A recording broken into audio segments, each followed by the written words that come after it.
दोस्तों, James bond का नाम आप में से ज्यादातर लोगों ने तो सुना ही होगा। दरअसल यह एक काल्पनिक सीक्रेट सर्विस एजेंट है जिसको 1953 में लेखक इयान फ्लेमिंग ने बनाया था।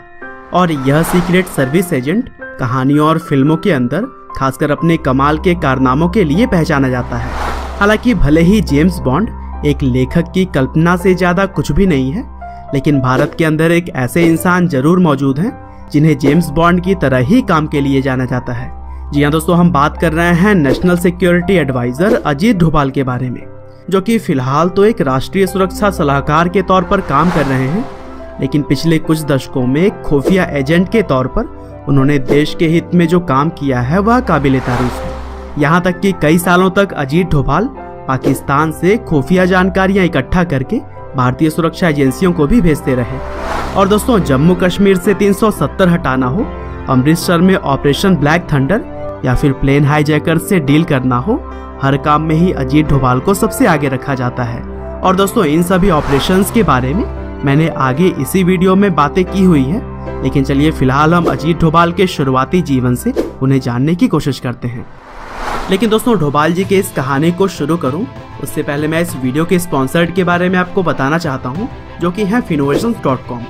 दरअसल यह बिगनर्स के लिए स्टॉक मार्केट का कोर्स बनाते हैं। और जैसा कि हम देखते हैं कि बहुत सारे सक्सेसफुल लोग, जैसे कि दुनिया के चौथे सबसे धनी व्यक्ति वॉरेन बफे और 11वें सबसे धनी व्यक्ति कार्लोस स्लिम की तरह ही हजारों लोग स्टॉक मार्केट में ही इन्वेस्टमेंट करके सफल बने हैं।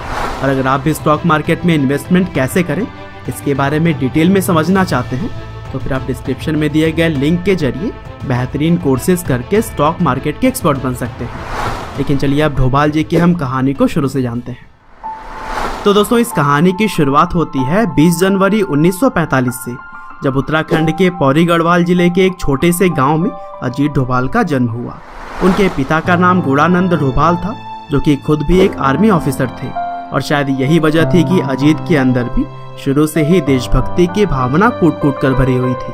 साथ ही अजीत के पैदा होने के 2 साल बाद ही भारत भी आजाद हो गया था। और दोस्तों, अब यह एक ऐसा समय था जब भारत को एक ताकतवर देश बनाने के लिए हर कोई अपना योगदान देना चाहता था। और फिर इन्हीं सभी माहौल में पले बढ़े अजीत ने अपनी शुरुआती पढ़ाई अजमेर मिलिट्री स्कूल से की। और फिर स्कूल की पढ़ाई पूरी करने के बाद से उन्होंने 1967 में यूनिवर्सिटी ऑफ आगरा से इकोनॉमिक्स की डिग्री हासिल की। हालांकि यहाँ पर अगर अजीत चाहते तो कोई भी आम नौकरी कर सकते थे, लेकिन उन्होंने देश के हित में काम करने के लिए एक IPS ऑफिसर बनने का सोचा। और फिर 1 साल के तैयारी के बाद से 1968 के केरल IPS बैच के लिए सेलेक्ट भी कर लिए गए। और फिर अगले 4 सालों तक उन्होंने देश के हित में बहुत सारे काम किए। लेकिन 1972 में अजीत डोभाल इंटेलिजेंस ब्यूरो से जुड़ गए और यहाँ पर काम करते हुए उन्होंने बहुत सारी खुफिया जानकारियाँ भारत को दी। और दोस्तों, अजीत डोभाल ने एक भारतीय खुफिया एजेंट के तौर पर पाकिस्तान में 7 सालों तक काम भी किया। और अपने कार्यकाल के दौरान उन्होंने भारतीय सुरक्षा एजेंसी की काफ़ी मदद की। और दोस्तों, इसके अलावा 1971 से लेकर 1999 तक भारत के हर प्लेन हाईजैकिंग में अजीत डोभाल ने ही हाईजैकर से डील की है। और दोस्तों, 1999 में भी हुए कंधार प्लेन हाईजैक के वक्त भी अजीत डोभाल 3 लोगों के साथ में हाईजैकर से मिलने के लिए खुद ही गए हुए थे। इसके अलावा 1988 में जब कुछ आतंकियों ने अमृतसर के स्वर्ण मंदिर पर कब्जा कर लिया था, तब यहाँ पर आम लोगों को बचाने के लिए ऑपरेशन ब्लैक थंडर चलाया गया था। और दोस्तों, इस ऑपरेशन का नेतृत्व भी अजीत डोभाल ही कर रहे थे। इसके अलावा डोभाल ने पूर्वोत्तर भारत में हुए सेना पर हमले के बाद से सर्जिकल स्ट्राइक की योजना बनाई और भारतीय सेना ने सीमा पार म्यांमार में कार्रवाई कर उग्रवादियों को मार गिराया था। और दोस्तों, 1996 में अजीत डोभाल के ही सटीक निर्णयों की वजह से कश्मीर के अंदर चुनाव की नींव रखी गई थी। और दोस्तों, अजीत डोभाल IB में रहते हुए मल्टी एजेंसी सेंटर और joint task force on intelligence के फाउंडर और चेयरमैन भी रह चुके हैं। साथ ही 31 जुलाई 2004 से लेकर 31 जनवरी 2005 तक अजीत डोभाल IB के डायरेक्टर के पद पर भी काम कर चुके हैं। हालांकि यहाँ पर काम पूरी करने के बाद से उन्होंने रिटायरमेंट लेने का फैसला ले लिया, लेकिन इस सच्चे देशभक्त की देशभक्ति खत्म कहाँ होने वाली थी। रिटायरमेंट के बाद भी सुरक्षा से जुड़े हुए मुद्दों में अजीत डोभाल हमेशा ही आगे रहा करते थे।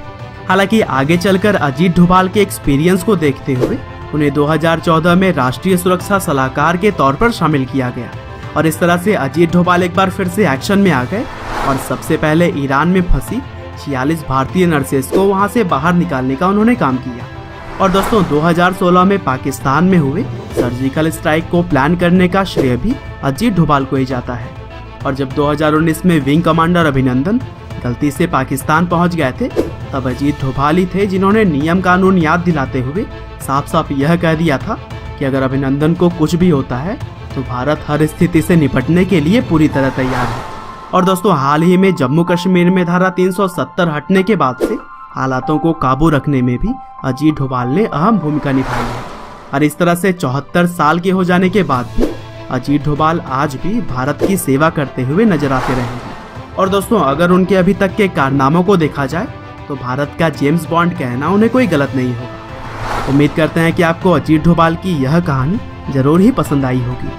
आपका बहुमूल्य समय देने के लिए बहुत बहुत धन्यवाद।